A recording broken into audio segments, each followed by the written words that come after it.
A lo largo del siglo XX y el siglo XXI, múltiples agencias de inteligencia y organizaciones de poder han sido acusadas de usar la música como herramientas de control mental y domesticación social. Desde la Guerra Fría hasta la era moderna, existen indicios y teorías de que la CIA, la KGB, el Mossad, el Instituto Tavistock e incluso la familia Rockefeller habrían estudiado y explotado el poder de la música para influir en el comportamiento humano a gran escala. El propio Instituto Tavistock de Londres ha estado en círculos conspirativos como el Centro Mundial del Lavado de Cerebros en Masa y de la Ingeniería Social. De acuerdo con estas teorías, iniciativas encubiertas habrían empleado la música de los Beatles con frecuencias sonoras y la cultura popular como guerra psicológica para moldear valores, inducir estados emocionales colectivos e incluso alterar las reacciones fisiológicas de las personas. En este informe exploraremos evidencia y ejemplos históricos que relacionan a esas entidades con la manipulación musical, incluyendo documentos desclasificados, experimentos conocidos, artículos académicos y teorías alternas. También abordaremos la polémica sobre la frecuencia estándar de afinación 440 Hz frente a 432 Hz, sus posibles efectos en la mente y el espíritu, y por qué este debate se vincula con ideas de control social. Finalmente, examinaremos cómo distintos géneros musicales, metal, pop, reggaetón y música clásica, han sido utilizados con fines de ingeniería social en diversos contextos geográficos, desde América Latina y África hasta Europa, aportando nombres, fechas, eventos y programas emblemáticos. Capítulo 1. La CIA. Proyectos de manipulación mental y propaganda musical. La Agencia Central, CIA, de Estados Unidos tiene un largo historial de interés en el control mental y la influencia cultural.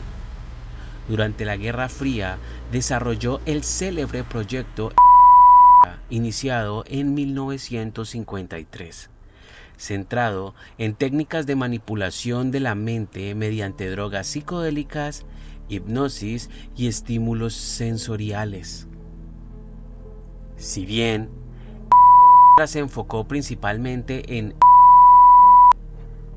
Acá tenemos unas pruebas donde nos muestra Indigo Music sobre los mensajes subliminales y la hipnosis de el MK Ultra, cómo influencian a las personas a través de la industria musical.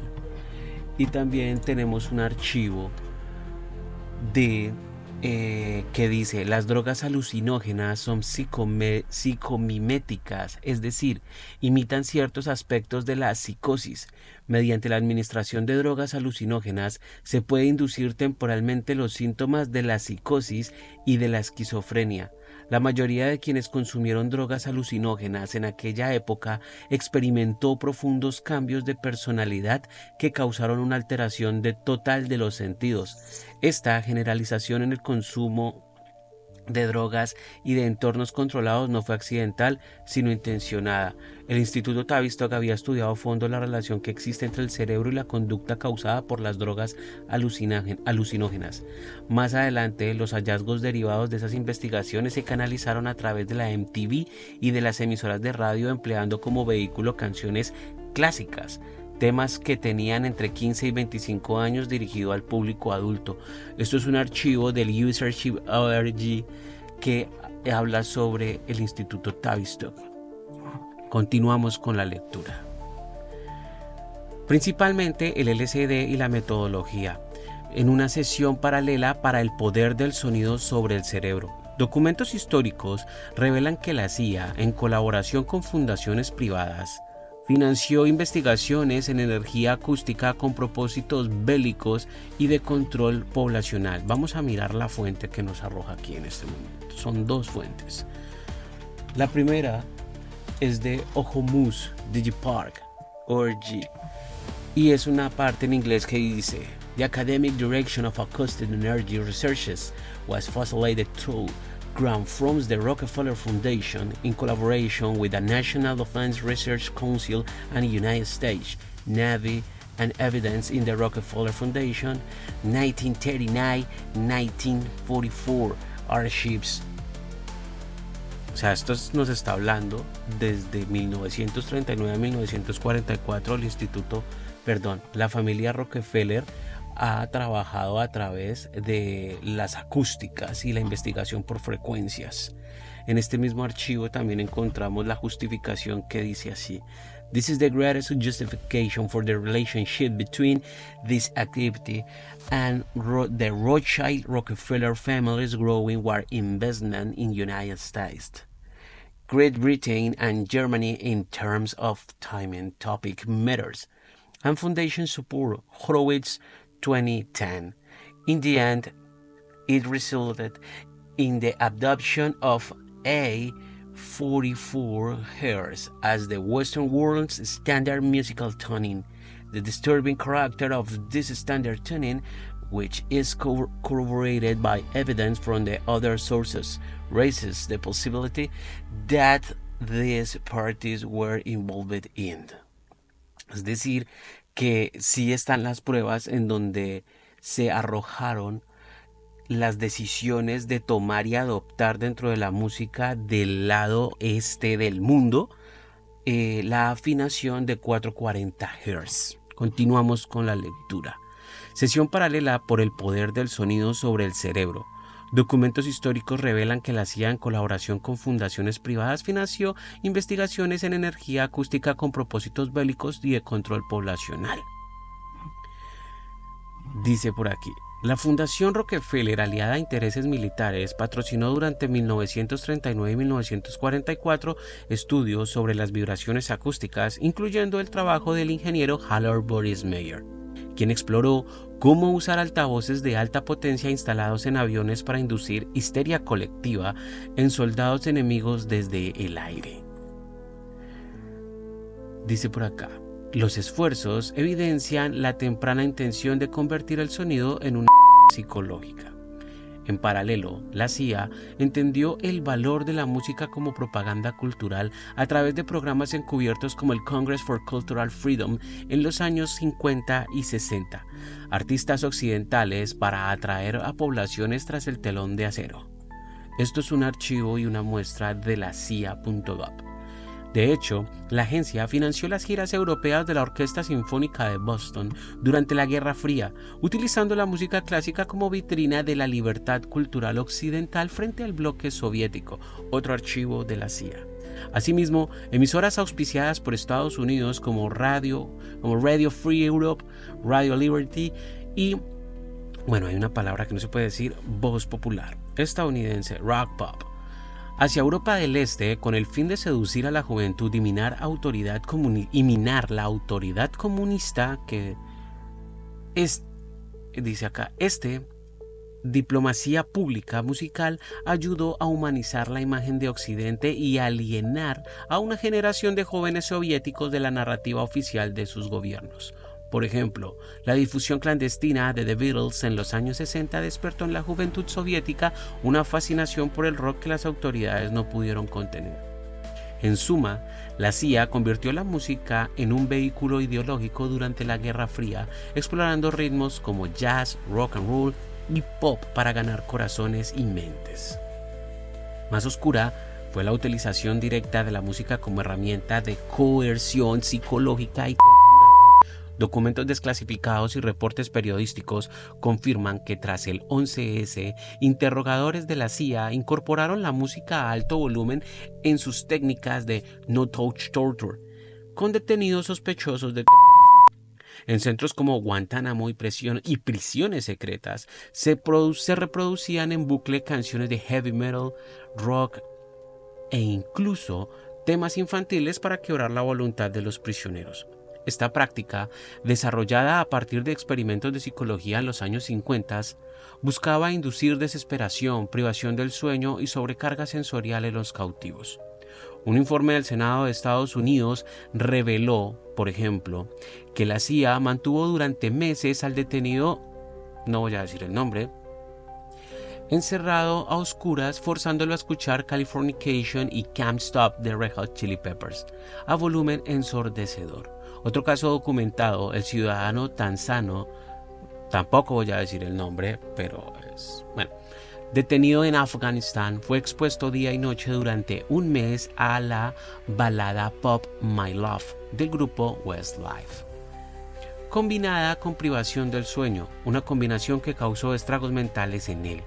Del mismo modo, al saudí, no le voy a decir el nombre tampoco, presunto miembro de un grupo al margen de la ley, se le privó del sueño mientras sonaban Jenny in a Bottle y Dirty de Christina Aguilera repetidamente. Los interrogadores seleccionaban a propósito canciones de divas pop occidental, altamente sexualizadas, porque sabían que sus letras y personas representaban valores ofensivos para los detenidos musulmanes conservadores y afectándoles de manera grave su aspecto psicológico. Estas estrategias demuestran una fría ingeniería.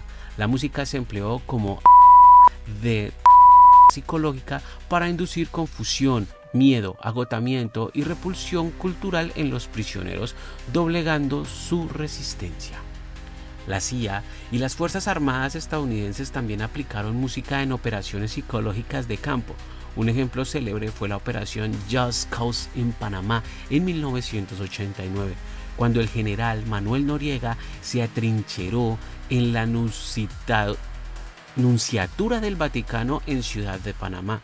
Las tropas estadounidenses montaron altoparlantes gigantes alrededor del edificio y amenazaron torturaron al dictador con un playlist ensordecedora de rock las 24 horas.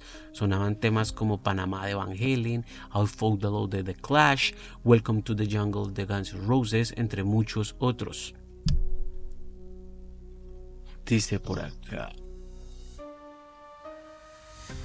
También habían otras canciones, pero declararon que de la ópera y la música clásica sufrió 3 días de asedio. Es que aquí hay una parte donde tapan ciertas palabras, entonces leer este informe me cuesta un poco de trabajo. De asedio musical continuó minando la estabilidad. Se rindió el 3 de enero de 1990, incapaz de soportar más de aquel ruido infernal. La táctica de shock acústico funcionó. La música rock se usó aquí no para entretener, sino para destruir la moral de un objetivo hasta quebrarlo. De forma similar, durante la guerra de Vietnam en Estados Unidos empleó sonidos y música de forma táctica, por ejemplo, difundiendo por la selva grabaciones de supuestos llantos de espíritus, el Ghost Tape número 10. Para asustar a los combatientes vietnamitas supersticiosos en la llamada Operación Wandering Soul. Estas prácticas confirman que para los vietnamitas la música y el sonido podían transformarse en verdaderas. Para los ejércitos, la música y el sonido podían transformarse en verdaderas psicológicas no letales en contextos de guerra. La KGB y la manipulación soviética, capítulo 2. En contraste con la CIA, la KGB, la agencia de inteligencia soviética, abordó la música principalmente como ideología a neutralizar, aunque también exploró su potencial como bajo los regímenes comunistas de la URSS de Europa y Europa del Este. La música estuvo estrictamente regulada. Esperen que aquí tenemos que abrir esto. Es que las fuentes aparecen ahí de un momento a otro, pero dice Goebbels reportedly stated that, estaban afinadas a 440 para generar mayor ansiedad y así poder tener efectos destructivos en los humanos. Continuamos, es que está en inglés. Marcha militar, cantos folclóricos, himnos patrióticos y música clásica aprobada, mientras se censuraban los estilos occidentales considerados decadentes o subversivos, rock, pop anglosajón. Durante décadas, las autoridades soviéticas vigilaron de cerca el rock underground que germinaba entre la juventud. Las autoridades soviéticas, la difusión de discos occidentales era clandestina. Los famosos Roentgenidad o grabaciones en radiografías y muchos artistas. Sin embargo, con el tiempo Moscú entendió que no podía contener por completo la ola rockera. Para los años 80, bajo la política de Glasnost de Gorbachev, si no puedes vencerlos, únete. Se permitió la existencia de algunas bandas de rock oficiales y se toleraron grupos no oficiales siempre que evitaran las letras. Este cambio reconocía que el rock se había vuelto un fenómeno culturalmente formidable entre la juventud soviética, creando una contracultura juvenil, al igual que sus pares occidentales. No obstante, la KGB mantenía infiltrados en la escena musical para vigilar contenidos y conductas. La música servía como un lenguaje universal que conectaba a los jóvenes soviéticos con el resto del mundo, y esa influencia resultaba peligrosa para un estado totalitario. La represión y la cooptación de la cultura rock según conveniera al clima político. Irónicamente, existen teorías que invierten el rol de la KGB, sugiriendo que Moscú también intentó usar la música para socavar a Occidente. Un ejemplo extravagante es la afirmación de que la KGB orquestó el nacimiento del punk en los años 70 para fomentar el efecto social en las democracias occidentales. Esta teoría, atribuida a un supuesto exagente llamado Alexandrov Barenikov, sostiene que nuestra misión de la KGB era aprovechar la angustia juvenil en Occidente, volviendo a la generación boomer decadente, prodroga y, palabra censurada, crear caos y derrumbar las democracias. El relato alega que la Unión Soviética financió a bandas punk emblemáticas como los Sex Pistols. Sin embargo, esta historia ha sido desmentida. Se originó en un sitio de noticias satíricas y ha sido refutada múltiples veces. Aún así, la mera circulación de esta idea subraya la plausibilidad que algunos otorgan a la noción de una guerra cultural al revés, dejando explotar la música popular occidental como contra sus propios creadores. Más allá de la propaganda musical tradicional y de las leyendas conspirativas, la esfera soviética sí incursionó en tecnologías avanzadas de psicología acústica, en las de los colgados de la KGB investigaron formas de influir en la mente mediante señales sonoras subliminales. Un personaje clave fue el Dr. Igor Smirnov, como el trago, un psicólogo ruso pionero en psicocorrección, término que denomina dos subliminales en el cerebro mediante audio modulado.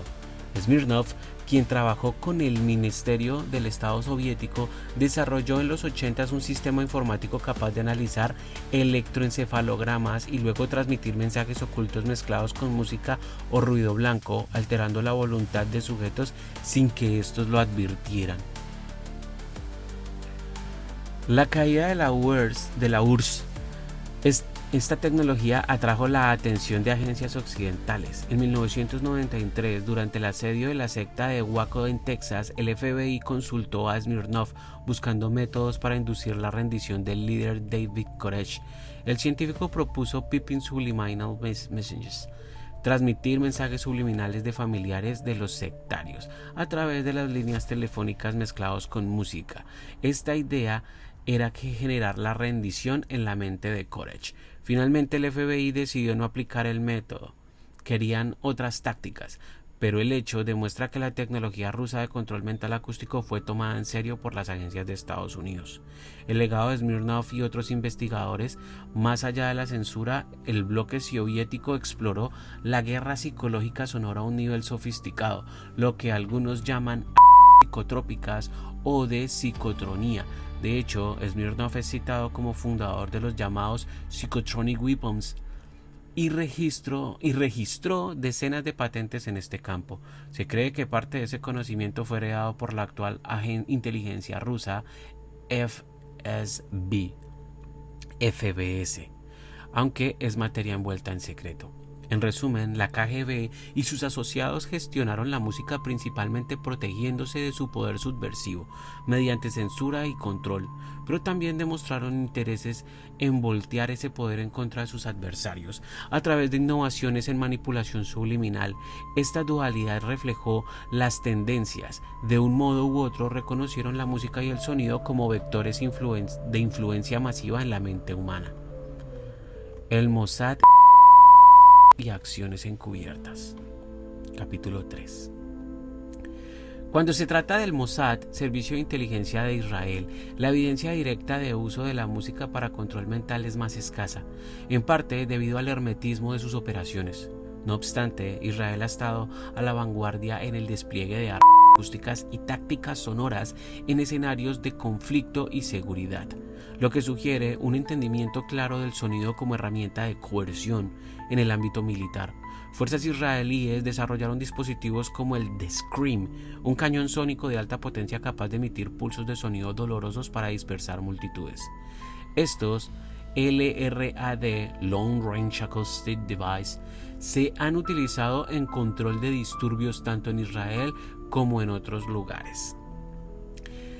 Organizaciones médicas israelíes advirtieron que estos cañones de sonido pueden causar daños auditivos permanentes y desorientación dado su volumen extremo. Pese a ello, la policía israelí ha continuado empleándolos para dispersar protestas, privilegiando su eficacia inmediata para romper la voluntad de la multitud mediante dolor físico y confusión mental que genera el ruido insoportable.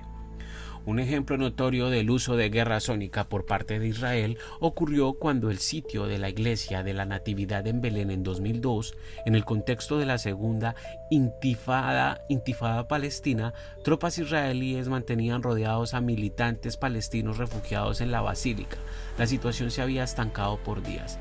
Como parte de la estrategia de presión psicológica, el ejército colocó enormes altavoces y comenzó a reproducir de noche un ruido metálico agudo e infernal que resonó por horas dentro del templo.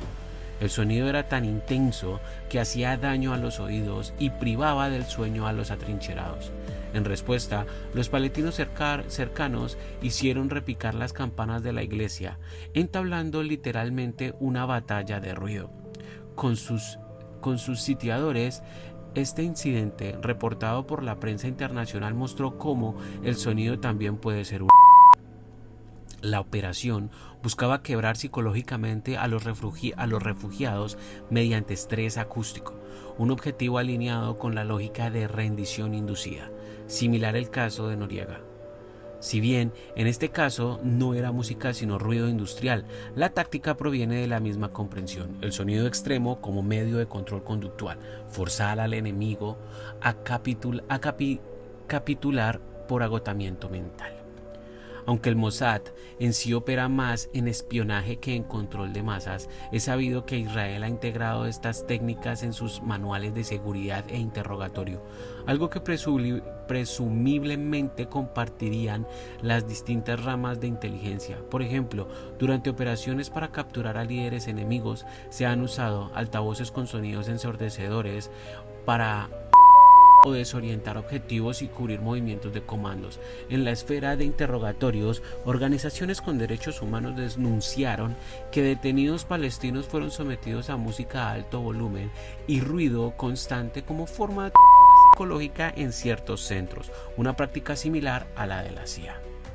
Cabe destacar que Israel también ha experimentado con frecuencias de infrasonido por debajo del rango audible humano para usos militares. Los infrasonidos de alta intensidad pueden provocar náuseas, ansiedad y malestar general sin que la persona escuche nada, una suerte de silenciosa. Aunque poca información se ha hecho pública, la existencia de proyectos de investigación en acústica militar avanzada sugiere que el Mossad y las FDI, Fuerzas de Defensa de Israel, han explorado toda la gama de posibilidades sonoras, desde ultrasonidos, frecuencias muy altas direccionales, hasta infrasonidos como medios de incapacitar temporalmente a un objetivo. En resumen, el Mossad y las fuerzas israelíes han demostrado en la práctica el uso del sonido como instrumento de guerra psicológico y control de comportamientos, ya sea para dispersar manifestaciones con un cañón acústico, rendir a enemigos sitiados con ruidos atronador o emplear frecuencias especializadas en contextos de contrainteligencia. Israel se ha posicionado entre los pioneros en provocar la tecnología sonora para objetivos de seguridad. Esto vincula indirectamente con la misma temática de manipulación mental a través de estímulos acústicos que ocupa a otras agencias, aunque aplicada más en contextos de conflicto abierto que en ingeniería social encubierta de masas. Capítulo el que sea, el Instituto Tavistock y la ingeniería social mediante la música. Ninguna discusión sobre conspiraciones de control mental musical está completa sin mencionar al Instituto Tavistock de Relaciones Humanas, un centro de investigación psicológico fundado en Londres tras la Segunda Guerra Mundial. Tavistock es un instituto real dedicado al estudio de la conducta social. Sin embargo, en el imaginario conspirativo se le atribuye un rol mucho más siniestro. Sería el laboratorio primigenio de las élites para el lavado de cerebro social a gran escala. Autores como John Coleman o Daniel Stulin afirman que Tavistock, con apoyo de fundaciones como Rockefeller, ha dirigido numerosos programas encubiertos para reconfigurar la cultura popular y los valores sociales, usando entre otras herramientas la música popular, las drogas y las modas juveniles. Hay que tener en cuenta que John Coleman o Daniel Stulin han sido visibilizados como conspiranoicos extremistas, lo cual los ha dejado en una muy mala posición, ya que son considerados mentirosos, manipuladores, vendehumos. Pero cuando usted comienza a investigar detrás de todo lo que ellos están diciendo, usted comienza a encontrar algo de sentido real. Según estas teorías, la conspiración de Acuario, nombre con que Tavistock habría bautizado a su plan maestro de cambio cultural, estuvo detrás de la explosión de la contracultura de los años 60. Se alega que nada fue casual, ni la Beatlemanía, ni la psicodelia hippie, ni el surgimiento de las protestas juveniles. Todo habría sido cuidadosamente orquestado como un experimento de ingeniería social.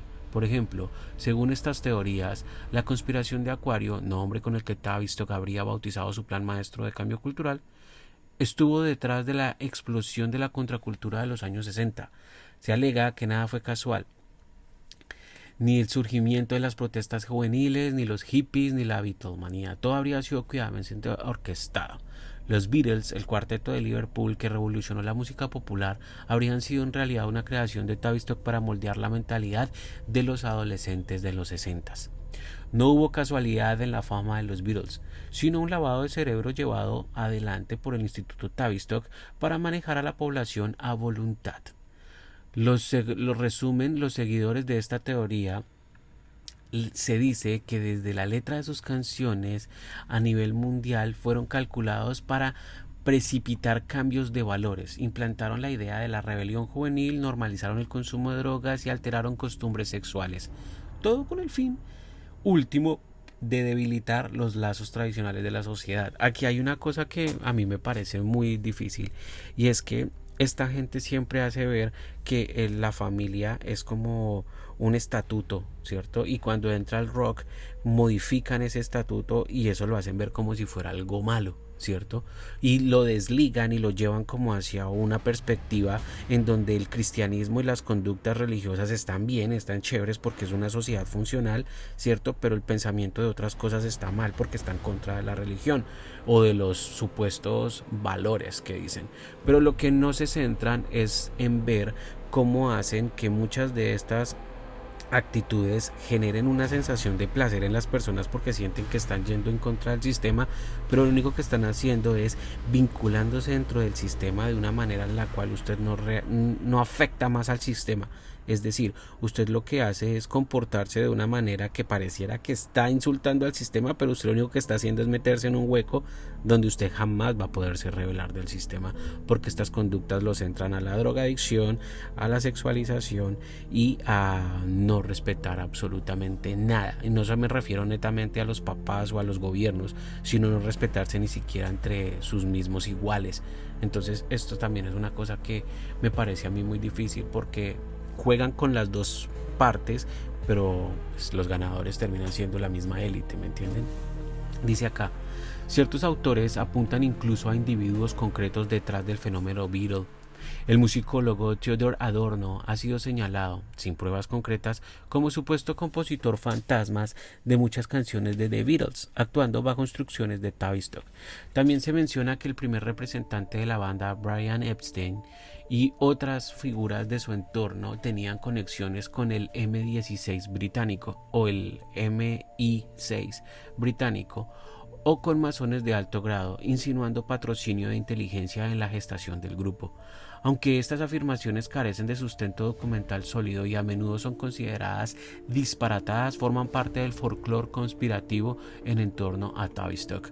Hay una cosa que sucede mucho cuando se habla de este instituto, y es que mucha información es clasificada, muchísima, no es algo que usted encuentre en internet. La única manera es encontrarse algunos libros. El único problema es que la gran mayoría de gente que ha hablado sobre esto ha sido titulada de loco, paranoico, conspiranoico, extremista religioso, o sea, ha sido pintado de una forma en la cual usted coge y dice, no, pues yo qué le voy a creer a ese loco, ¿sí? Pero lo que sí es verdad es que hay muchas cosas que se han hecho tras bambalinas, hay muchas cosas que se han implementado dentro de la sociedad, pero pues no se han podido descubrir, pues sencillamente porque se han cuidado de que eso no suceda. Lo que está pasando inclusive ahorita con el tema de John F. Kennedy, que resultó que sí hubo una conspiración detrás de Kennedy, lo cual está ahorita saliendo a la luz casi más de 70 años después, 50 años después más o menos. Dice acá: más verificable es la influencia real que Tavistock y otras instituciones tuvieron en el estudio del efecto de la música y las drogas en la conducta. Documentos señalan que en los años 60 centros vinculados como Stanford Research Institute en Estados Unidos realizaron investigaciones sobre cómo los estímulos musicales combinados con alucinógenos podrían producir cambios de personalidad duraderos. De hecho, la propagación en conciertos y festivales de rock no fue fortuita. En eventos como Monterrey Pop Festival de 1967 previo a Woodstock, el LSD se distribuía libremente entre miles de jóvenes bajo el influjo de la música.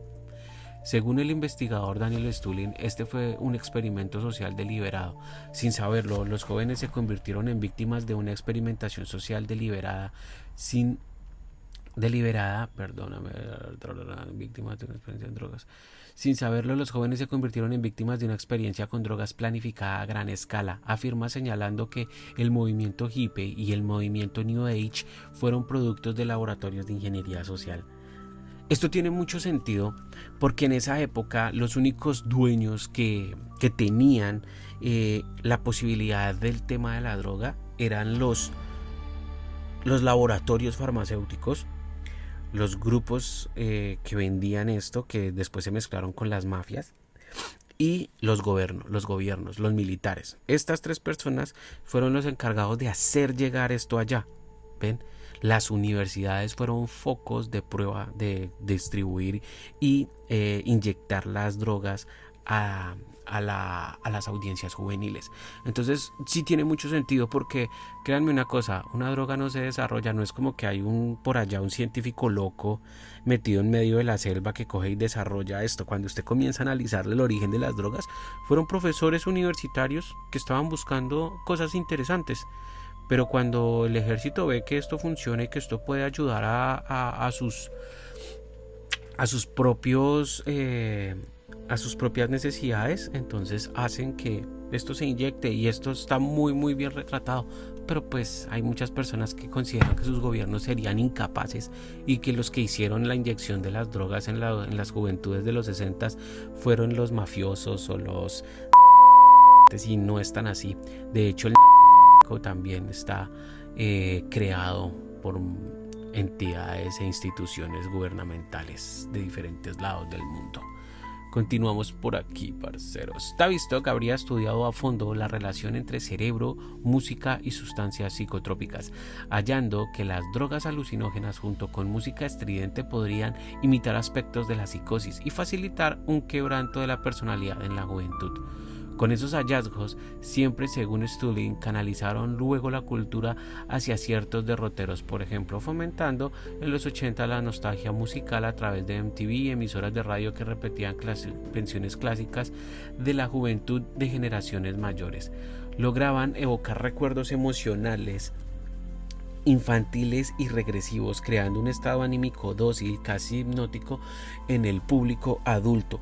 En otras palabras, Tavistock entendía cómo asociar música con memoria y emoción para inducir estados psicológicos colectivos convenientes para la agenda del momento, ya sea incentivar la rebeldía de los 60s o la pasividad nostálgica de los 80s.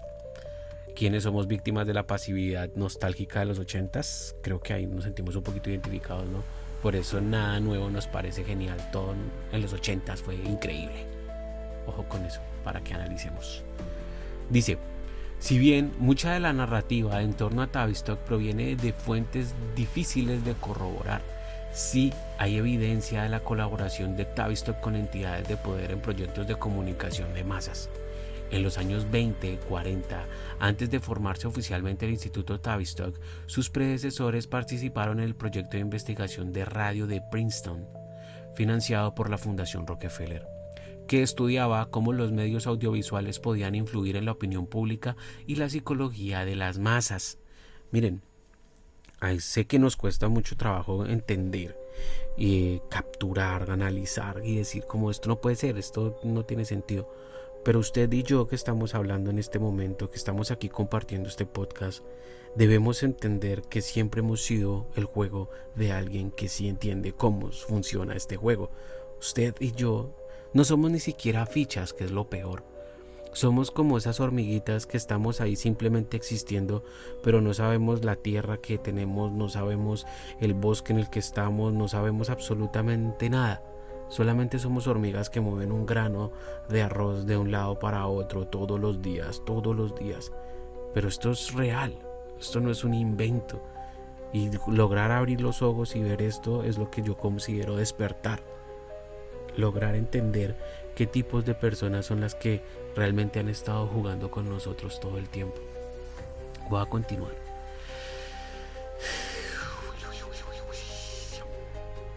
Dice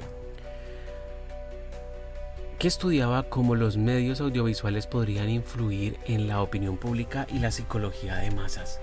Famosamente analizaron el pánico causado por la transmisión radial de la Guerra de los Mundos en 1938. Esa línea de investigación en persuasión mediática se extendió luego a la televisión y a la música popular. Esa historia es muy bacana porque dicen que la invasión de los mundos fue un man que se puso a hacer ruidos y a hacer cosas y a decir como nos están invadiendo, y como la radio era el medio de comunicación de la verdad en esa época, pues todo el mundo creyó que de verdad estaba pasando y mucha gente se metió a sus basement y se metieron a robar a los supermercados para colectar víveres, se armaron hasta los dientes y mucha gente coge y dice no, eso fue una broma de un DJ, de una persona que estaba en una emisora, y así lo retrata la historia. Pero después de leer esto, ¿usted cree que de verdad eso fue una broma? ¿Usted cree que de verdad eso fue solamente como ay venga, es que estoy como desparchado y quiero hacer reír a la gente a ver si se lo creen? Piénsenlo, ¿no? Hay que poner todo en tela de duda. Dice por acá, esta línea de investigación en persuasión mediática se extendió luego a la televisión y la música popular. Así, aunque las explicaciones conspirativas suelen exagerar, no es descabellado que organismos militares y think tanks psicológicos exploraran el uso de la música como herramienta de control social. Tavistock, con su red de psicólogos sociales, estuvo en el centro de muchos de esos estudios pioneros. En síntesis, el Instituto Tavistock encarna la intersección entre la academia del comportamiento y las agendas de las élites. Las teorías alternas le atribuyen haber dado la forma al destino del planeta mediante métodos de guerra psicológica encubierta. Si bien es difícil probar una operación centralizada que maneje la cultura a tal escala, múltiples fenómenos de la música popular de último medio siglo, desde la explosión del rock, el auge del hippie movement, hasta la omnipresencia de MTV, han sido interpretados como posibles frutos de esa ingeniería social deliberada. Tavistock permanece para muchos como sinónimo de manipulación cultural encubierta, con la música pop como uno de sus instrumentos predilectos. Aquí entra algo muy curioso con la música pop. Alguna vez en un podcast escuchaba yo que la música pop es como un parásito que puede sumarse a todo. Es como si hubieran encontrado y hubieran dicho la fórmula de la música perfecta para desvirtuar y hacerlo muy fácil acceso es el pop. Ustedes escuchan rock pop y se lo consume cualquier persona.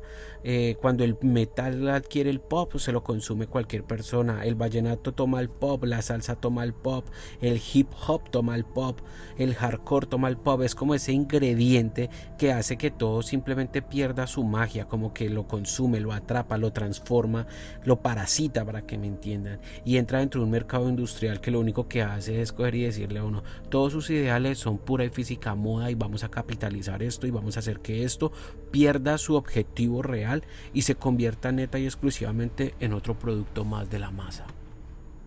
Pasamos al siguiente capítulo: la familia Rockefeller y el estándar de afinación 440.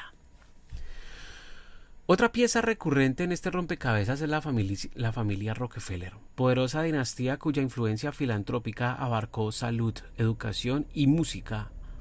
En 1939, una conferencia internacional en Londres organizada por el British Standards Institute recomendó fijar la nota La 440 Hz como estándar para la afinación de instrumentos.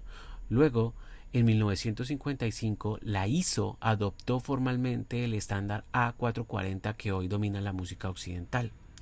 Aunque a primera vista esto suena como un acuerdo técnico inocuo, los teóricos de la conspiración han pintado unas historias a través de las afinaciones estándar 440 Hz. Habría sido impulsada por los Rockefeller con intenciones ocultas de controlar la conciencia colectiva. El argumento se popularizó gracias a autores como Leonard Horowitz, quien acuñó el término Musical Cult Control para referirse a la guerra de la Fundación Rockefeller contra la conciencia mediante la imposición del estándar 440 Hz. Horowitz y otros señalan una coincidencia histórica sospechosa. La estandarización global de 440 Hz ocurrió en 1939, precisamente cuando se ultimaban los preparativos de la Segunda Guerra Mundial por los financistas de la guerra.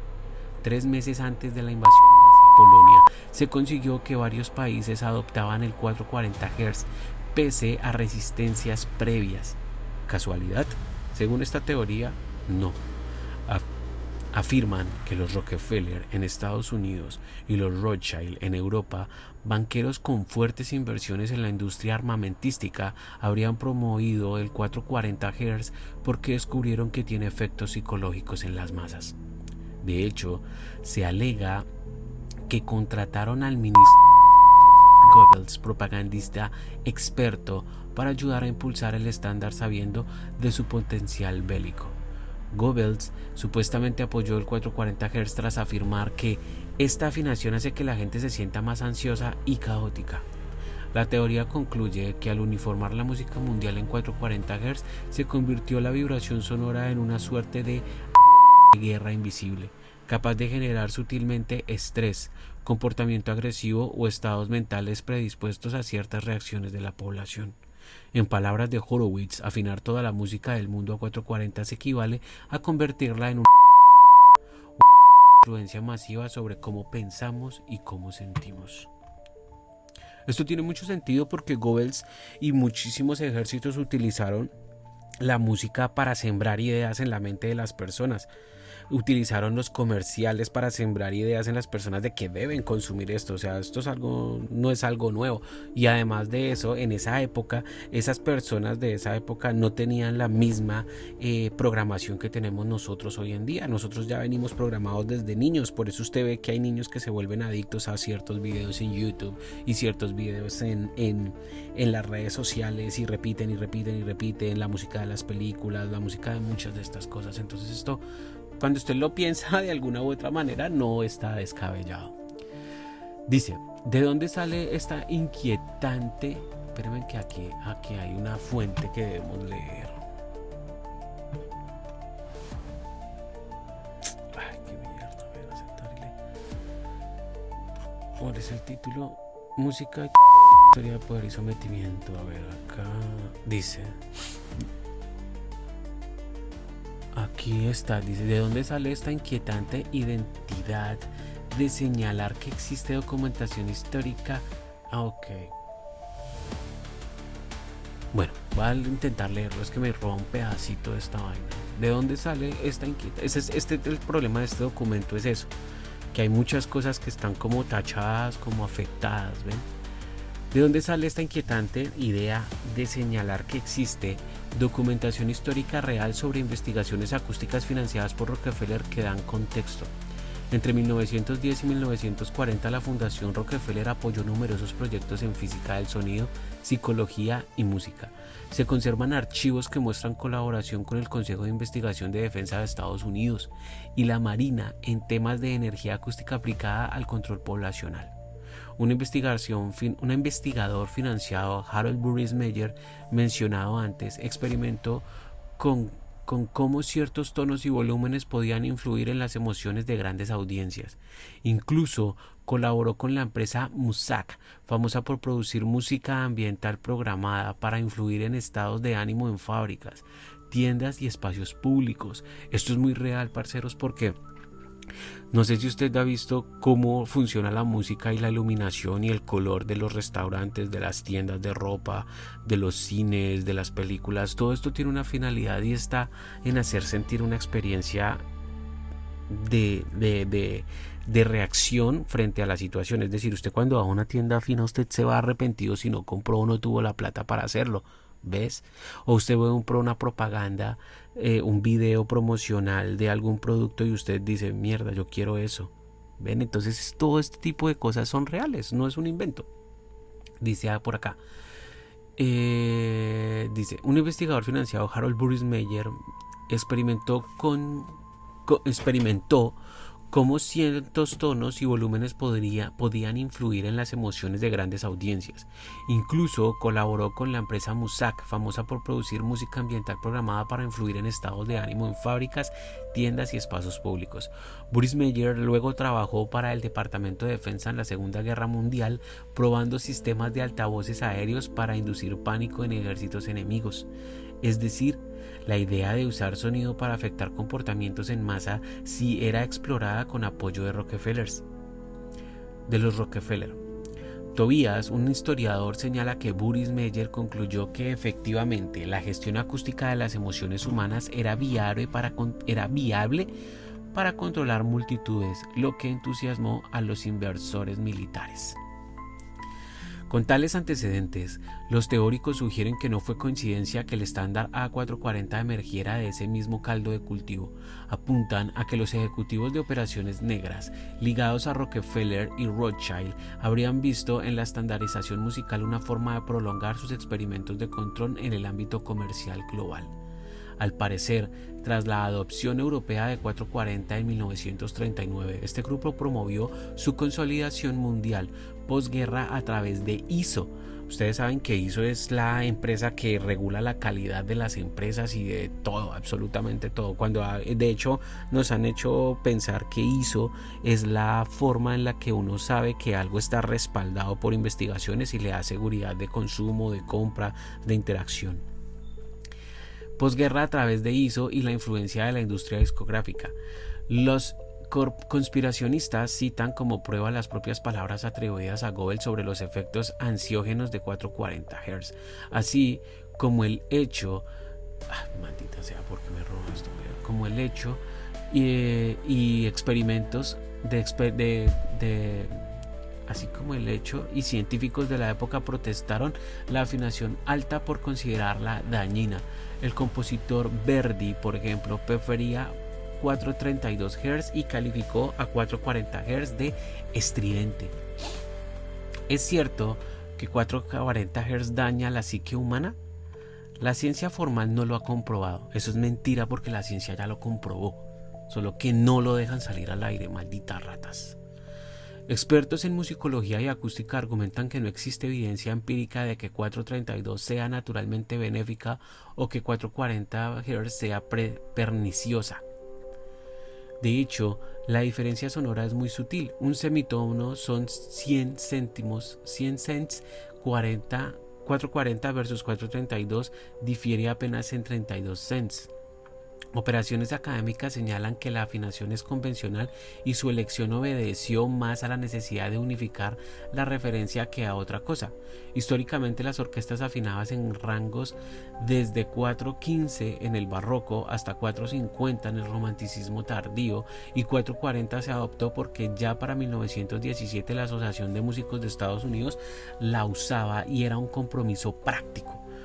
Un artículo de Nature de 1939 y el estándar ISO de 1955 no menciona nada esotérico, solo la conveniencia técnica. Musicólogos como Ian Cross de Cambridge y Susan Rogers, Berkeley, enfatizan que no hay base científica para afirmar que la 440 es la preferida y que la mayoría de oyentes ni siquiera perciben la diferencia entre 432 y 440. No obstante, la polémica 432 versus la 440 Hz persiste en círculos alternativos, y los Rockefeller figuran como villanos en este relato. ¿Por qué 432? Partidarios dicen que 432 Hz está en resonancia con los patrones naturales. Correspondería a principios matemáticos como la proporción áurea y las resonancias Schumann de la Tierra, que es igual a 7.8 Hz. Bueno, no es igual, es un más o menos, porque es un igual con bisculilla. De onda base, cuyas octavas llegan a 432. Se afirma que esta afinación alternativa tiene efectos benéficos en los chakras y el desarrollo espiritual. Videos en internet muestran experimentos de cimática, vibración de agua o arena sobre placas, donde 432 producía patrones geométricos más simétricos y agradables que 440. Aunque estos resultados no son rigurosos científicamente, alimentan la creencia de que 432 armoniza con la naturaleza, mientras 440 genera disonancia.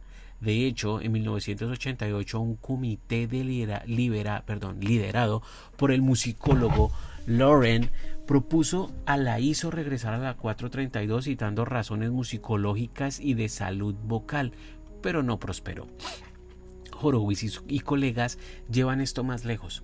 Sugieren que los amos del mundo deliberadamente distorsionaron la frecuencia estándar para desconectar a la humanidad de la memoria de la armonía natural. En la conclusión de un estudio publicado en 2011 se afirma dramáticamente: es verdaderamente triste que los manipuladores insistan en cambiar los sonidos naturales y frecuencias que benefician al ser humano, logrando efectivamente esa distorsión. Vinculan explícitamente la sociedad Rockefeller-Rothschild con esta alteración histórica por intereses políticos, religiosos y comerciales. En resumen, la teoría sugiere que los Rockefeller utilizan su poder para imponer el 440, alejándonos de un supuesto afinamiento más puro 432, que habría facilitado mayor equilibrio mental y quizá elevación de conciencia, al mantenernos todos ligeramente fuera de tono con la naturaleza. El sistema promovería un estado de agitación interior y predisposición a la manipulación. Por controvertidas que sean estas afirmaciones, han cobrado suficiente fuerza como para motivar debate público reciente. En redes sociales circulan memes y artículos que atribuyen a 440 orígenes nazis o conspirativos, incluso vinculados a Joseph Goebbels, lo que llevó a medios de verificación como Reuters a desmentir tales alegaciones en 2021. La realidad histórica más mundana es que la estandarización fue impulsada por razones prácticas y adoptada globalmente por consenso técnico. Aún así, el mito Rockefeller 440 persiste como parte del folclore conspirativo musical, y dado que la familia Rockefeller efectivamente invirtió en investigaciones de control social y medios de comunicación en el siglo XX, estas narrativas encuentran terreno fértil en quienes desconfían de las élites. En suma, la familia Rockefeller se ve envuelta en esta historia como supuesta impulsora de un sutil reajuste de la música mundial para domesticar mentes. Un ejemplo de cómo una decisión técnica puede revestirse de connotaciones geopolíticas espirituales en la interpretación alternativa. A mí lo que no me gusta de estos textos es que muchas veces intenta dejar como alguien víctima, como un mártir, como ay no, los Rockefeller no hicieron nada. Y todos estamos claros en que sí pasó, sí sucede, vive sucediendo. Para la muestra un botón, países más pequeñitos como Colombia han hecho cantidades de horrores para justificar estadísticas positivas de sus gobiernos. No voy a centrarme en nadie porque todos lo han hecho. Capítulo el que sigue. 440 versus 432, efectos fisiológicos, psicológicos y espirituales. Aquí es muy delicado el debate, porque nosotros a ciencia cierta no tenemos la posibilidad de afinar en 432, porque todos los instrumentos, todos los software de sonido están ya diseñados para que afinen en 440. ¿Ven? Entonces, si usted intenta devolverse al 432, pues los equipos de sonido actuales los van a detectar como algo erróneo, como algo feo, como algo maluco. Entonces es muy difícil encontrar una vibración correcta. Hay vibraciones que existen en este momento en YouTube que dicen que son de 432, pero cuando uno va a ver no están allí, no son reales. Entonces es delicado porque YouTube ya está minado de sonidos que dicen ser 432, pero no son 432, son 440 y son sonidos ahí todos X. Voy a investigar cuál es la forma de hacer un instrumento con 432, o por lo menos tener un utensilio que permita recrear esa frecuencia en sus manos, en su cuerpo, para que usted pueda tener de alguna u otra manera un sonido real de 432. Continúa la lectura. El debate sobre 440 Hz frente a 432 trasciende la intriga Rockefeller y se adentra en consideraciones más amplias sobre cómo las frecuencias sonoras afectan al cuerpo y la mente. Los defensores de 432 aseguran que esta afinación, donde el La4 igual a 432, resuena de forma más armónica con la biología humana y el cosmos, mientras que el 440 generaría un ligero estrés celular y emocional. ¿Hay evidencias de esto? Desde el punto de vista científico estricto, la mayoría de expertos sostienen que no hay diferencias significativas en términos fisiológicos entre ambas afinaciones. Un estudio publicado en 2019 realizó pruebas doble ciego, midiendo constantes vitales y respuestas emocionales de oyentes expuestos a la música afinada en 440 versus la de 432 y no encontró diferencias consistentes en parámetros de estrés o bienestar. Dice que esto es de el Bowl Music Perception del 2017.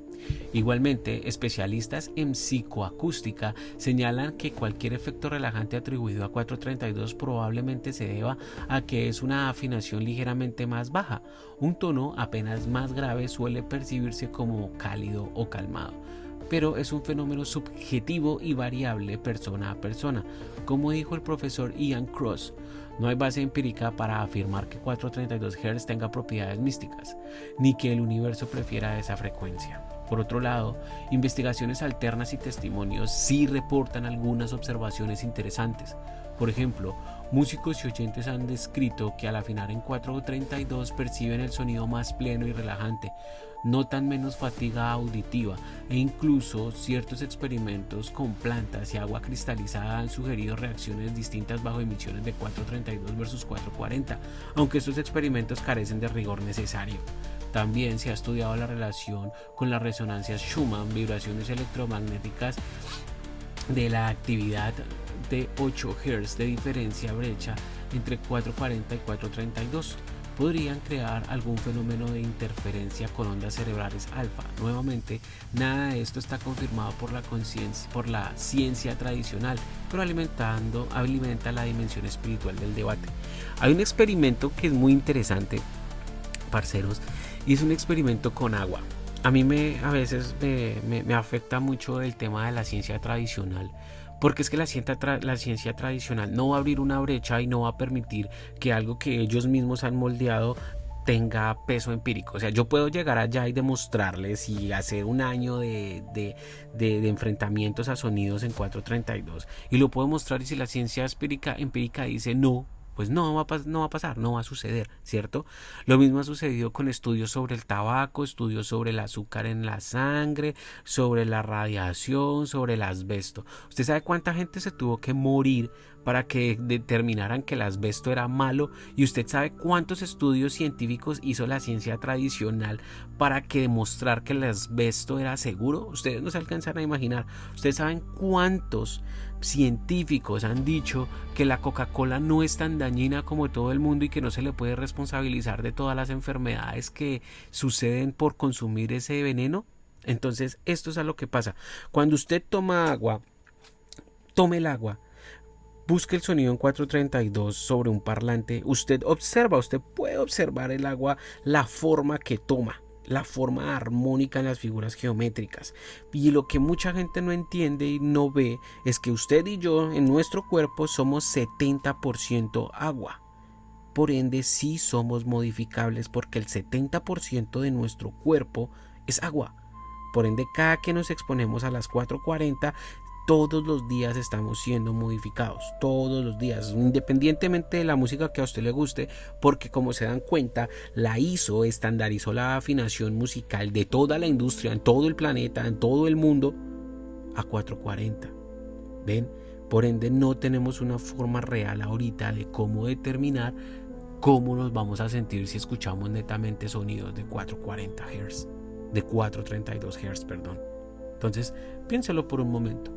Ahora aquí abren un ángulo esotérico, que es lo que muchas veces desvirtúa este tipo de estudios científicos. ¿Por qué? Porque lo llevan al plano espiritual, y en el plano espiritual entra el plano de las creencias, y las creencias se vuelven subjetivas, y entonces después le dicen a usted: papi, usted puede creer en lo que quiera, weón, ¿sí? Y eso es su realidad y ya. Y así, de esa manera, llevándolo al terreno espiritual, es que desarman y desarticulan cualquier otro tipo de actividad que pueda enfrentar a la supuesta ciencia tradicional. Continúo con la lectura. Desde un ángulo esotérico, 432 suele asociarse con el equilibrio de chakras en la tradición hindú, especialmente el chakra del corazón, y con la geometría sagrada. Se señala que muchas constantes cósmicas se relacionan con 432, diámetro del Sol, 432.000 millas, 43.200 segundos en 12 horas, etc. Se le llama a veces la frecuencia, ya les digo cuál es la frecuencia que tenemos aquí, porque es que me abre las fuentes.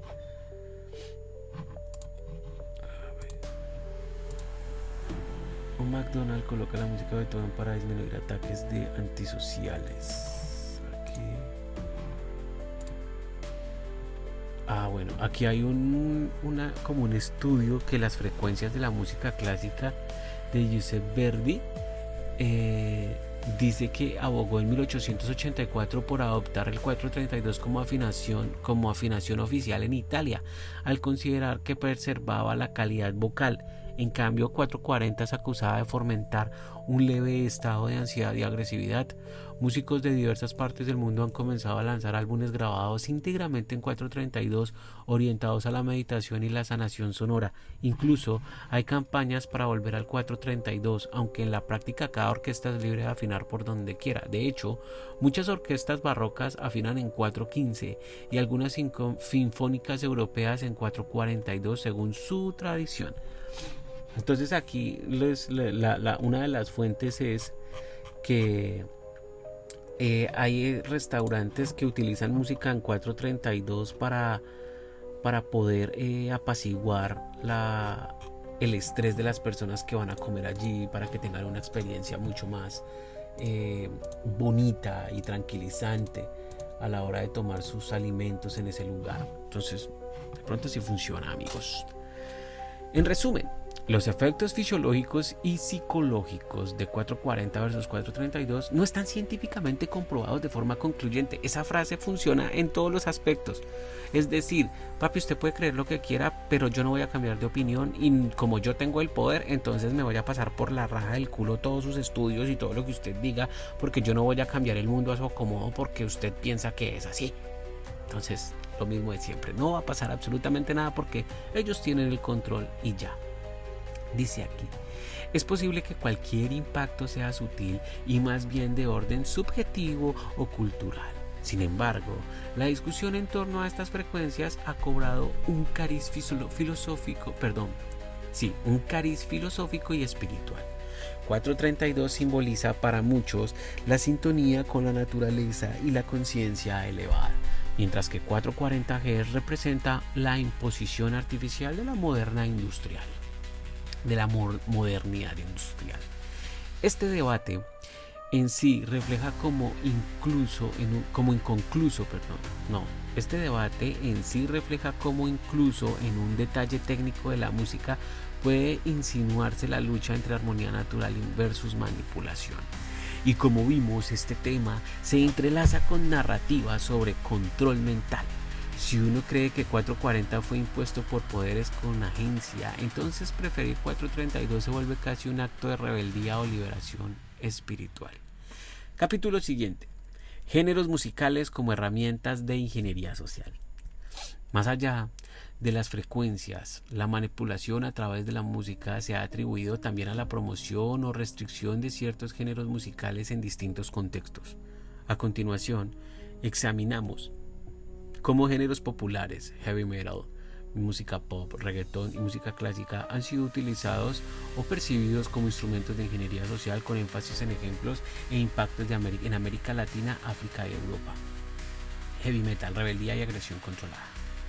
El heavy metal y el hard rock con sus potentes guitarras y líricas rebeldes siempre han provocado reacciones fuertes en la sociedad.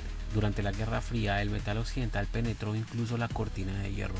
Jóvenes de la URSS y Europa del Este escuchaban a escondidas Black Sabbath, Iron Maiden, AC/DC, conectando con un mensaje de libertad individual que socavaba la uniformidad del régimen.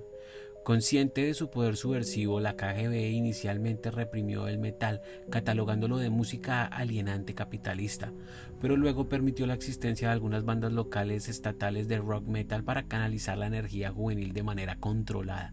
Es decir, el metal se toleró en la medida de que sirviera como válvula de escape inocua y no como protesta política directa. Ahí está uno de los secretos más fundamentales del metal en la sociedad. El metal se volvió la válvula de escape para que no se armen guerrillas, para que no se armen movimientos de protesta, para que no se armaran grupos de personas que dijeran a la mierda al político, voy a ir a matar a este puta. ¿Sí? Entonces esto es una cosa que es muy trascendental, porque ahí es donde se le da la razón al control de masas. Yo no quiero más grupos reincidentes, ni anarquistas, ni que me peleen, ni que se armen, ni que estudien. Yo necesito un huevón que esté todos los días echando cerveza, yendo a trabajar, trabaje bien, trabaje mal, no me importa, pero que no me joda y que no intente rebelarse contra mí ni contra nadie. Esa es la verdadera. Ese es el punto específico. Usted tiene que trabajar y ya, pare de contar. En Occidente, irónicamente, el heavy metal también fue objeto de un intento de control, pero desde otro ángulo. A mediados de los 80 en Estados Unidos, grupos conservadores como el PMRC, Parents Music Resources Center, liderado por esposas de senadores, lanzaron una cruzada contra el rock y metal perverso, acusándolos de corromper a la juventud con mensajes de sexo, violencia y ocultismo. Se implementaron las famosas pegatinas Parental Advisory en discos de metal rap explícitos, intentando así regular el consumo por menores. Aunque todo esto no fue un programa de inteligencia, demuestra la percepción de que el metal podría influir conductas. Se habló de casos extremos como suicidios supuestamente inducidos por canciones de Judas Priest con mensajes subliminales, alegato que terminó desestimando en tribunales. Aquí hay una cosa bien curiosa que yo encontré. Muchas de estas esposas y muchas de estas religiones hacen el contrapeso. ¿El contrapeso es qué? El contrapeso es que se lanza una idea, ¿cierto? Se pone la idea y la idea está desarrollada para que tenga un gusto o tenga un enlace directo con una población específica, ¿cierto? Y cómo se reafirma que esa población específica quiere y desea seguir disfrutando de eso, le lanzan el contrapeso, es decir, la religión. Entonces la religión comienza a decirle eso está prohibido, eso está mal, eso está acá, eso está allá. ¿Y qué pasa en la conducta humana? La conducta humana, cuando le quieren quitar algo, cuando le dicen a usted eso está mal, eso lo va a afectar, usted en vez de decir, oiga, sí, esto me hace daño, usted lo que hace es decir, oh no, me importa un culo, esto es mío, me lo respetan, usted lo que quiere es censurarme, afectarme y demás. Y así han aplicado todo este tiempo, durante todas nuestras vidas, ese tipo de informaciones. Es decir, lanzan una idea, se la ponen a usted súper genial, súper creativa, usted se enamora de ella y después llega el contrapeso a reafirmar que eso no se va a ir, ¿cierto? Porque le hace sentir a usted que se lo van a quitar y entonces usted, en el afán de no perderlo, se reafirma más a él y se vuelve más anclado a él y no permite usted mismo, ¿cierto?, que esto se vaya de su vida. para eso es que funcionan las religiones, amigos, como contrapeso. Cualquier idea, cualquier cosa que usted quiera ver, mire y verá que siempre va a haber una señora cristiana loca por ahí diciendo: ¿puede alguien pensar en los niños? Lo dicen los Simpsons, lo dicen muchísimos episodios, muchas vainas que nosotros diríamos: eso es mentira, eso es puro cuento chino. Pero no es verdad, así funciona nuestra mente, lastimosamente. Dice aquí: desde la perspectiva de la ingeniería social deliberada, existen y se utilizaron el metal psicológica en contextos bélicos. Como ya detallamos, la CIA y el ejército de Estados Unidos hallaron en el metal extremo la banda sonora perfecta para prisioneros o doblegar enemigos. Welcome to the Jungle de Guns N' Roses, Paranoid de Black Sabbath, tronaron sin descanso hasta quebrar a Manuel Noriega en 1989. En las cárceles de Irak y Guantánamo, Metallica, Decide, AC/DC y otros aparecían en los playlists de los interrogatorios con la intención de inducir terror y desesperanza en los detenidos. Los interrogadores escogían a veces metal por su agresividad sonora intrínseca y otras veces porque sabían que ciertos prisioneros, ejemplo los yihadistas, lo considerarían música blasfema y profundamente perturbadora a nivel cultural. De este modo, el heavy metal fue instrumentalizado como arma mortal, torciendo su espíritu rebelde hacia un fin opuesto: la opresión del individuo. En América Latina y África, el metal no tuvo un rol tan central en operaciones estatales.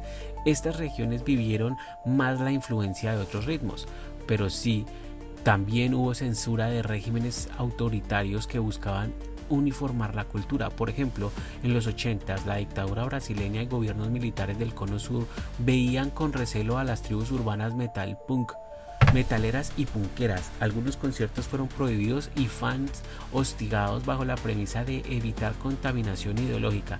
Curiosamente, a finales de los 90, el gobierno de Sudáfrica usó táctica inversa. Emitió en radios heavy metal a todo volumen para acosar a los refugiados acampados cerca de Johannesburgo, buscando dispersarlos. Caso reportado en prensa local. Esto refleja que el metal, por su estridencia, ha sido utilizado como disuasivo sonoro, incluso en contextos civiles. En suma, el heavy metal nació como un grito contracultural. Ha sido por un lado vigilado y modulado por las autoridades para que su rebeldía no desborde ciertos límites, y por otro lado, aprovechando tácticamente cuando su poder agresivo podía servir a fines de coerción. Es un género cuyo efecto emocional, sea liberador para fans o intimidante para los iniciados, siempre ha sido potente y por ello ha ocupado un lugar en la caja de herramientas tanto de disidentes como de controladores. Además, en América Latina se ha encontrado que el heavy metal fue radicalmente, ¿cómo se dice esto?, censurado por partes de los movimientos religiosos de los diferentes pueblos pequeños, ya que el metal, al hacer sentir que el adolescente tenía como de alguna u otra manera su participación en el mundo, ¿sí? Las religiones comenzaron a pintarlo y a dárselo a los padres como un poder, como un problema para la sociedad, y por eso se radicalizó tanto en Sudamérica y Centroamérica y algunos países. Dice por acá: música pop, estrellas al servicio del status quo. La música pop es por definición el vehículo de la cultura de masas. Sus melodías pegadizas, imágenes glamurosas y letras simples la hacen ideal para llegar a millones de personas, especialmente jóvenes. Por ello, muchos analistas críticos afirman que la industria del pop ha sido cooptada para moldear comportamientos y aspiraciones convenientes al sistema socioeconómico vigente. A diferencia del rock contestatario, el pop suele promover valores mainstream: consumismo, individualismo, hedonismo, estereotipos de belleza y roles de género. Esto en sí mismo puede verse como una forma de ingeniería social suave, alienada con intereses comerciales y políticos, sociedades de consumidores dóciles, enfocados en el entrenamiento y no en la protesta. Un claro ejemplo es la era de las boy bands o pop stars de finales de los 90 e inicios de los 2000, frecuentemente asociada a la distracción masiva de la generación y en trivialidades mientras se consolidaban políticas más severas en los países. Teórico señala que tras el trauma del 11S en 2001, los medios impulsaron con más fuerza el pop escapista, reality shows de canto, música, y metieron a la población en una burbuja de superficialidad patriótica mientras se libraban guerras en Medio Oriente. Esto se ve reforzado por la coordinación en estados mediáticos y gubernamentales en la narrativa. Otro aspecto es el fenómeno de las celebridades pop convertidas en modelos no sé qué, borraron la palabra ahí. Algunos artistas mainstream reciben guiones o impulsos desde arriba para popularizar ciertas modas o actitudes. Por ejemplo, la súbita adopción de estilos ultravioleta, simbologías, triángulos o temáticas hipersexuales por estrellas como Lady Gaga, Beyoncé, Katy Perry, entre otras. Ha sido interpretada por algunos como parte de la rama de tal tipo de en la industria musical. La teoría del proyecto Monarch postulado han sido sometidas a control mental desde jóvenes. A menudo se menciona a Britney Spears, Miley Cyrus, Michael Jackson para servir como marionetas culturales. Sus breakdowns públicos y cambios radicales de imagen serían supuestos indicios de esa programación y reprogramación de espacios especulativos. Hay hechos como la fuerte presencia de ex niños Disney convertidos en estrellas pop polémicas como Cyrus, Spears, entre otras alternativas. Lo que sí está documentado en el uso de mensajes subliminales y técnicas de repetición en la música pop comercial, que suelen estructurarse con hooks altamente repetitivos, casi hipnóticos, que actúan como mantras modernos. Críticos argumentan que en la canción de Beyoncé, Work, Work, Work o Ponme la mano aquí, programan sutilmente al público a normalizar ciertas ideas, sea la obsesión por el trabajo, consumo o la sexualización constante. El videoclip de Pop añade otro nivel: imágenes rápidas, símbolos de estatus, erotismo recurrente, todo en alta rotación por canales como MTV, ahora las redes sociales. Estudios de neurociencia han demostrado que la exposición reiterada a un estímulo musical visual similar puede crear familiaridad y aceptación acrítica, una forma de desensibilización. Así, si el sistema desea impulsar, digamos, modas materialistas o conductas hipersexualizadas en adolescentes, la herramienta más eficaz es un bombardeo de videos pop con esos contenidos. Repite algo suficientemente y se volverá verdad, decía Goebbels. El pop repite estribillos e imágenes hasta la saciedad, conformando percepciones. Un caso llamativo de uso estatal de música pop ocurrió en la guerra contra el terrorismo. Ya mencionados como Cristina Aguilera sonó en bucle en Guantánamo para incomodar a los detenidos. Aquí se aprovechó que su figura, una mujer empoderada sexualmente, era ofensiva a valores islamistas. También en 1989, durante las protestas de la plaza Tiananmen en China, los estudiantes contestatarios difundían por altavoces canciones pop de Taiwán y Hong Kong para desafiar la censura de Beijing. El gobierno lo interpretó como guerra cultural imperialista y luego potenció su propia industria pop patriótica para contrarrestarlo.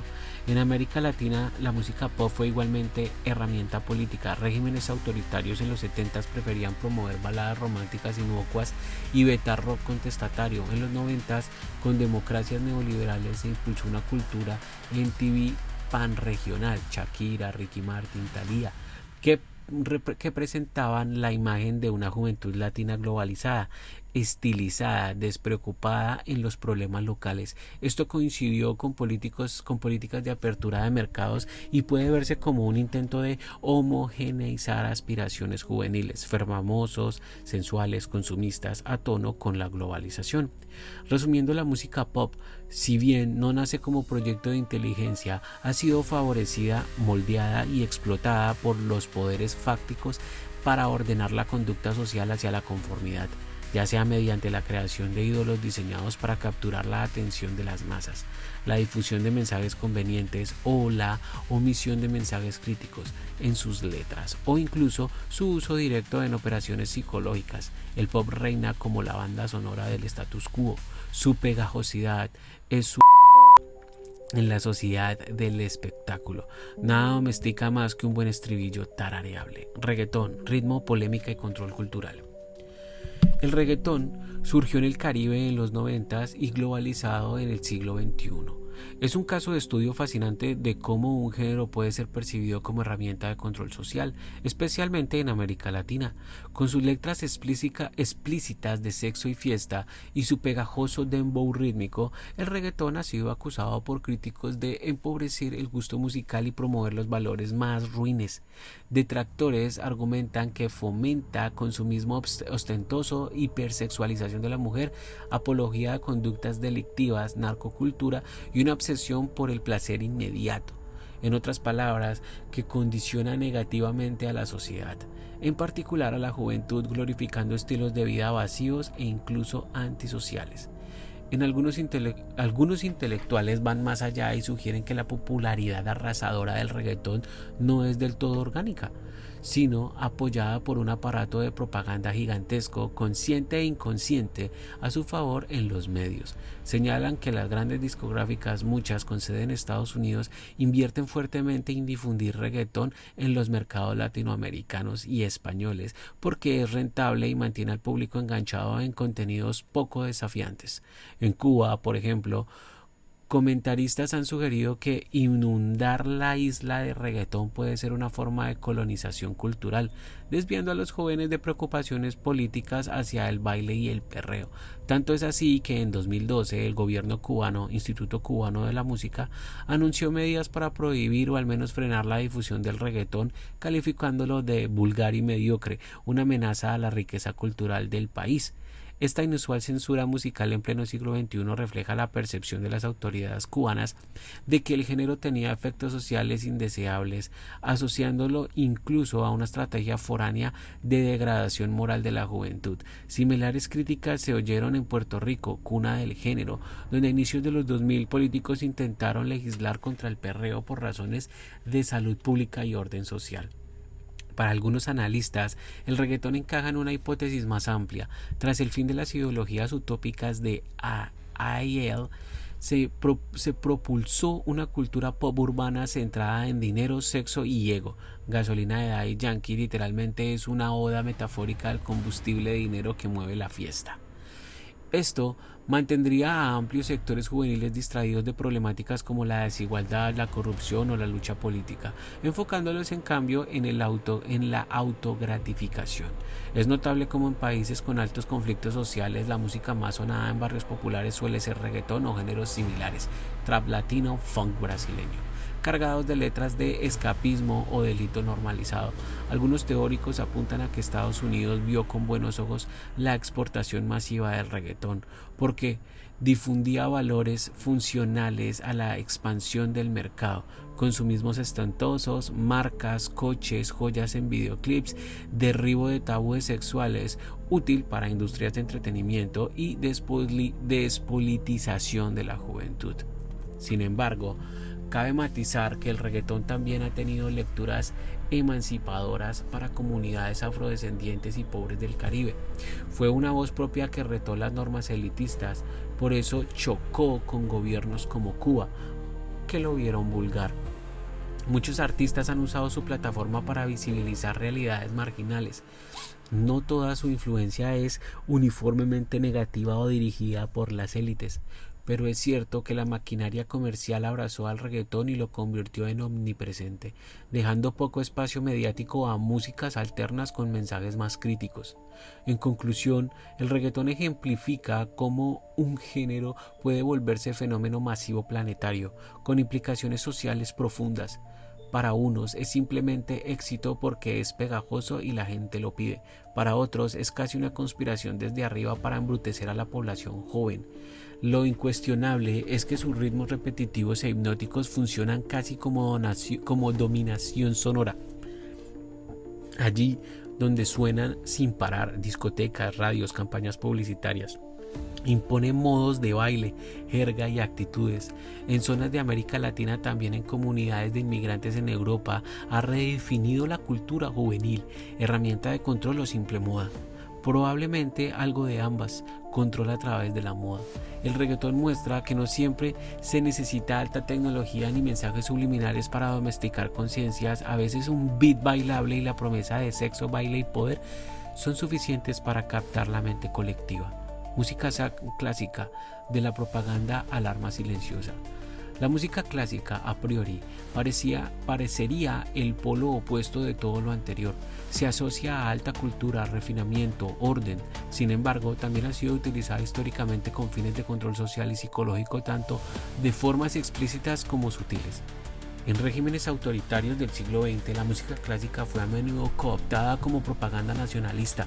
La Alemania exaltó a compositores como Wagner, Beethoven o Bruckner en enormes mítines para inflamar el orgullo ario y revestir con grandeza su propia ideología. Hitler veneraba la música clásica y la instrumentalizó para glorificar la cultura germana. En la URSS, Stalin promovió una escuela de música clásica, realista socialista. Sinfonías y óperas debían exaltar al proletariado y al Estado. Compositores como Sostakovich vivieron bajo presión para ajustar sus obras a las directrices políticas. En ambos casos, la música clásica, con su fuerte carga emocional, se usó para moldear sentimientos patrióticos y de obediencia. Un himno, una marcha militar o una ópera sobre héroes del pueblo actuaban como bandera sonora que unificaba a las masas en torno al mensaje del líder. En la Guerra Fría, vimos cómo la CIA financió giras de orquestas clásicas occidentales por Europa del Este. Buscaban proyectar la superioridad cultural del mundo libre y seducir a intelectuales tras el telón. Asimismo, Estados Unidos empleó la música clásica como señal de prestigio en países del tercer mundo. Por ejemplo, la creación de orquestas sinfónicas nacionales en varias naciones africanas y latinoamericanas fue apoyada por fundaciones americanas, en parte como herramienta diplomática. Ganar influencia entre las élites locales a través de la cultura. Más intrigante es el uso moderno de la música clásica como una suerte de ecológica silenciosa. En espacios urbanos, desde los años 2000, diversos lugares, tiendas, estaciones, calles, han descubierto que poner música clásica a todo volumen puede alterar la conducta no deseada. Tiendas 7-Eleven en Estados Unidos empezaron a reproducir ópera y clásicos fuera de sus locales para espantar a indigentes y merodeadores. La experiencia mostró que la música clásica molesta tanto a las personas sin hogar que prefieren retirarse. Según reportó la prensa neoyorquina, la política de algunas ciudades también han recurrido a esta táctica para disolver reuniones de adolescentes conflictivos. En ciertos parques en Londres y estacionamientos de metro de Montreal, se instalaron altavoces con Mozart y Vivaldi para disuadir el vandalismo y las pandillas juveniles. Sorprendentemente, funcionó. Los jóvenes evitaban esos lugares o se comportaban mejor. Al sentirse fuera de su elemento, un titular resumió: Mozart, repelente para jóvenes. También un McDonald's en Glasgow hizo sonar Beethoven en bucle para reducir las peleas entre pandillas locales, con notable éxito. Estos casos demuestran un efecto interesante. La música clásica, al no ser apreciada por ciertos grupos, actúa como un control de comportamiento por aversión. No provoca dolor físico como el LRAD, pero genera incomodidad psicológica a quien no está habituado, induciendo que abandonen el lugar. Asimismo, la música clásica se ha usado para relajar o contener.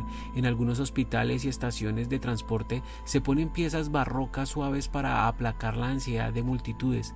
Incluso hay experimentos de que ciertas obras, Mozart, Pachelbel, pueden reducir temporalmente la criminalidad en zonas concurridas al mejorar el estado de ánimo de la gente.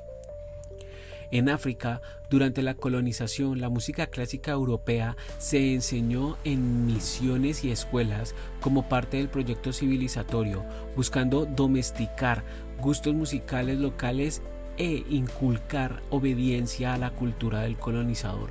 Esto generó a largo plazo una élite nativa más eurocéntrica que a veces menospreció las músicas tradicionales, facilitando el control cultural colonial. por último, en el plano de la experimentación mental, vale mencionar la famosa escena ficticia de La Naranja Mecánica de 1971, donde al protagonista se le condiciona con Beethoven para inducirle aversión a la violencia, ficción inspirada en reales terapias aversivas conductistas de los 60. Aunque eso fue cine, ilustra la reconocida capacidad de la música clásica para ser empleada en condicionamientos pavlovianos, asociar estímulos sonoros nobles a experiencias desagradables para manipular respuestas. Así, la música clásica ha servido tanto para elevar el espíritu nacional como para moldear comportamientos indeseados. Dependiendo de quién sostenga la batuta, puede ser una suave caricia cultural o un escalofrío disciplinario. En contexto, la de ingeniería social ha sido la música preferida de los ingenieros sociales tradicionales, estados, religiones, aristocracias, para infundir orden, pero la modernidad la recicla también como barrera acústica frente al desorden, un irónico destino para Bach y compañía. Conclusiones. Como hemos visto a lo largo de esta investigación, la realización entre música y control mental social tiene muchas facetas que van desde programas deliberados de manipulación hasta interpretaciones conspirativas de eventos culturales. ¿Realmente la CIA, la KGB, el Mossad, Tavistock y los Rockefeller domesticaron nuestras mentes con melodías? En parte sí y en parte no. Por un lado, la música innegable influye en el cerebro humano. Puede inducir emociones intensas, modificar el estado de ánimo, evocar recuerdos poderosos o incluso sincronizar ritmos biológicos, pulso, respiración. Estas propiedades la convierten en una herramienta atractiva para cualquiera que busque dirigir el comportamiento de individuos o masas.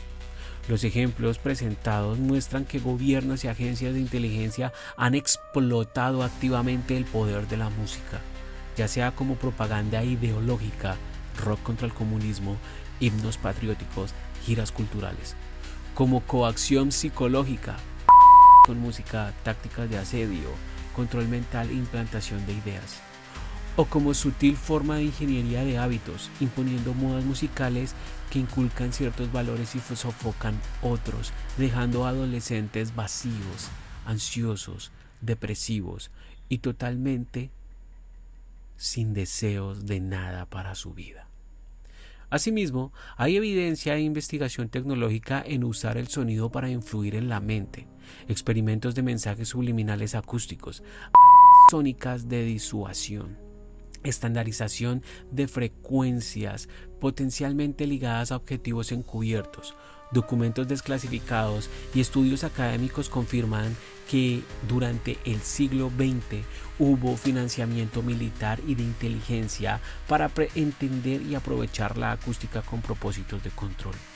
Aunque muchas teorías conspirativas exageran o distorsionan hechos, suelen partir de un núcleo de verdad. Por ejemplo, es cierto que el estándar 440 se definió en 1939 con apoyo de potencias occidentales. Es interesante que músicos y científicos debatieron sus méritos. A partir de ahí surge la sospecha de motivos ocultos, alimentada por voces como Horowitz. No es ilógico cuestionar las motivaciones de las élites, pero tampoco podemos atribuir cada fenómeno musical exitoso a un plan maestro. La creatividad humana y la resonancia cultural tienen dinámicas propias. Por otro lado, debemos reconocer que la recepción musical no es uniforme ni omnipotente. La misma canción que a unos controla, a otros libera. Muchos jóvenes expuestos a propaganda musical terminaron usándola para su propia identidad contestataria. Pensemos en rockeros soviéticos que con cintas de Led Zeppelin fundaron movimientos predemocráticos. La música puede ser cooptada por el poder, pero también reapropiada por el público. Además, los efectos alegados del 440 causando caos no cuentan con respaldo científico sólido y expertos los refutan como mitos sin evidencia. La mente humana no es tan sencilla de reprogramar. Intervienen multitud de factores cognitivos, sociales y culturales.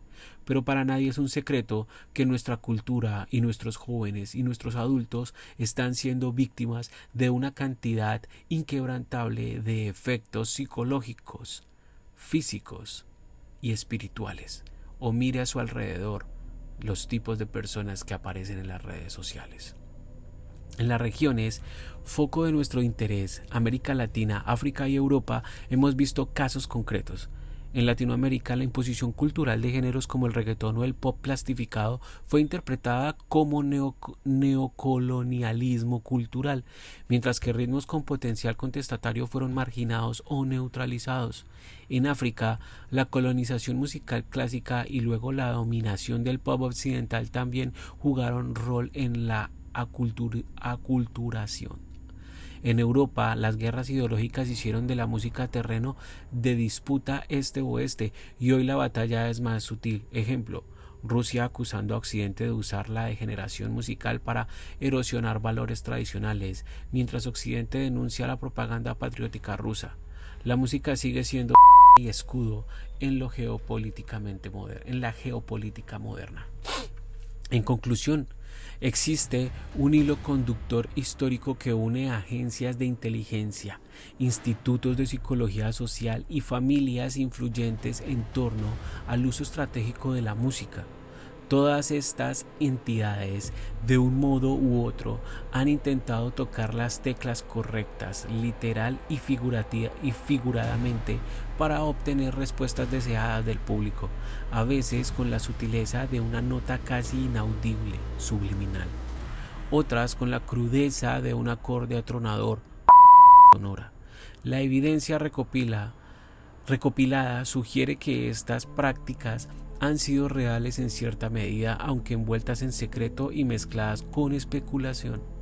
Como oyentes y ciudadanos, nos corresponde escuchar con oído crítico. La próxima vez que una canción se nos pegue irremediablemente o que una moda musical domine el mundo, quizá valga la pena preguntarse: ¿quién está detrás de esta melodía y con qué fin quiere resonar en nuestra mente? Estar conscientes de la potencial manipulación es el primer paso para que la música siga siendo, ante todo, expresión de libertad y no instrumento de modificación. Soy Maus y esta es mi primera investigación hacia el camino del despertar a través del metal. Porque yo soy un metalero, yo soy Curse Metal. Nos vemos en la próxima. Hasta luego.